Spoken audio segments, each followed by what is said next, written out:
Chers amis, chers camarades, nous apportons le salut fraternel du syndicat de la métallurgie des Yvelines.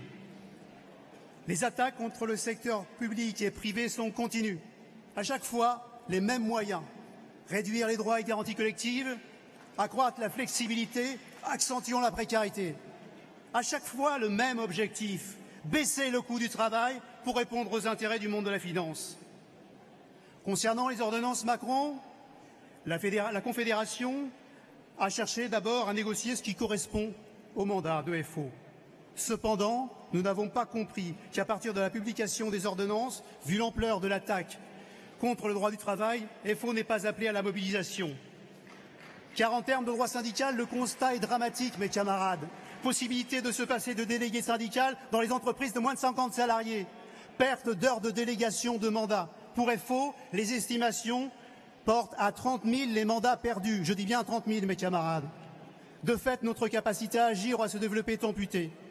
C'est une volonté du gouvernement de liquider les syndicats, ni plus ni moins, et bien évidemment de liquider FO. Démocratiquement, nous ne pouvions pas laisser passer et nous ne devons toujours pas laisser passer.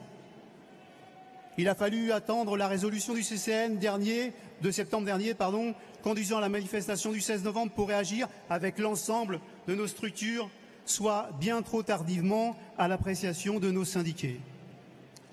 Pour notre part, nous revendiquons toujours le retrait de l'ensemble des ordonnances Macron. Pourquoi FO n'a pas engagé, dès la parution des ordonnances, une mobilisation seule ou avec d'autres sur la revendication de retrait et sur les revendications de force ouvrière? Comme dit l'adage, celui qui essaie de se battre n'est pas certain de gagner, mais celui qui n'essaie pas est certain de perdre. Avec cette situation dans notre syndicat, nous avons perdu des cartes, une section et des voix aux élections professionnelles.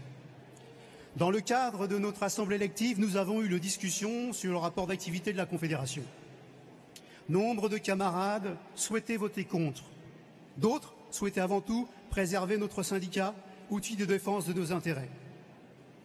Après débat et un vote, notre syndicat a décidé de s'abstenir sur le rapport d'activité.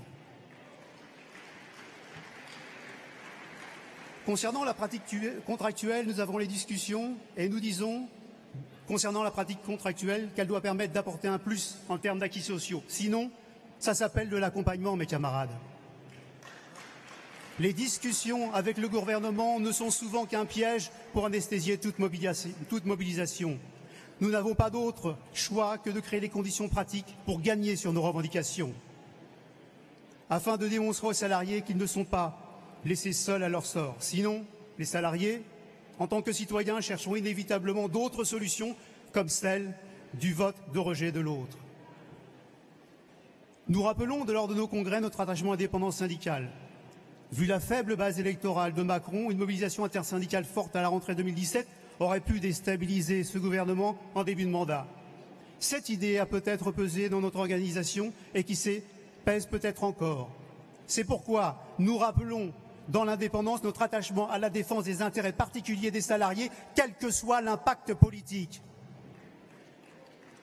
Pour terminer, regardons la situation économique. L'industrie a perdu un demi-million d'emplois entre 2006 et 2015. Il y a 20 milliards d'évasion fiscale par an, 50 milliards d'aides aux entreprises pour améliorer leur profitabilité. La finance est au pouvoir et Macron à son service. Macron se sert de la dette d'État comme d'un alibi pour justifier sa politique de privatisation et de casse sociale. Nous le savons, cette dette est le fruit des institutions européennes pour satisfaire les banques privées seules autorisées à prêter aux États. D'ailleurs, les camarades de la SNCF le savent, puisque sur 100 € empruntés, 59 € vont au remboursement de la dette de la SNCF.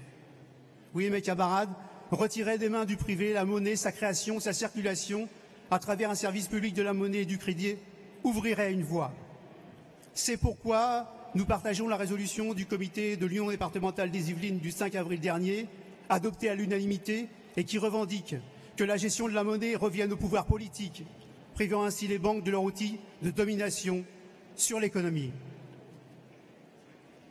Mes camarades, ces discussions sur les leviers de l'économie sont légitimes dans notre syndicat.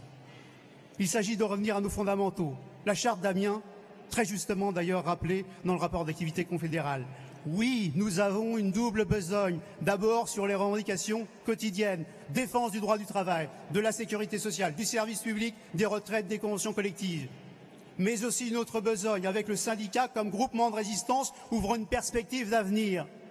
Le rouleau compresseur libéral ne s'arrêtera que si nous l'arrêtons par la grève reconductible si nécessaire.